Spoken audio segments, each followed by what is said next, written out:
మీరు తినే ఒక ఆహారం ఉంది. 10,000 సంవత్సరాలు గడిచినా పాడవదు. ఇంకా మన శరీరంలో నిజంగా నక్షత్ర ధూళి ఉంది అని మీకు తెలుసా? ఇవి నమ్మలేని నిజాలు. మన ప్రపంచం ఎంతో అద్భుతాలతో నిండి ఉంది. మనం ప్రతిరోజు చూస్తున్న విషయాల్లో కూడా ఆశ్చర్యకరమైన నిజాలు దాగి ఉంటాయి. తేనె ఒకే ఒక ఆహారం, ఇది 1000 సంవత్సరాలు నిల్వ ఉంచినా పాడవదు. ఈజిప్ట్ రాజుల సమాధుల్లో దొరికిన తేనె కూడా ఇంకా తినడానికి సేఫ్గా ఉంది. మన శరీరంలో ఉన్న మూలకాలు అన్నీ నక్షత్రాల్లో తయారైనవి.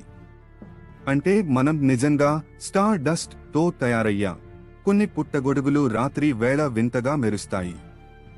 దీనిని బయోల్యూమినెసెన్స్ అంటారు. ఈ ఫ్యాక్ట్స్లో మీకు ఎక్కువగా నచ్చింది ఏది? కామెంట్ చేయండి. ఇలాంటి మరిన్ని వీడియోల కోసం సబ్స్క్రైబ్ చేయండి.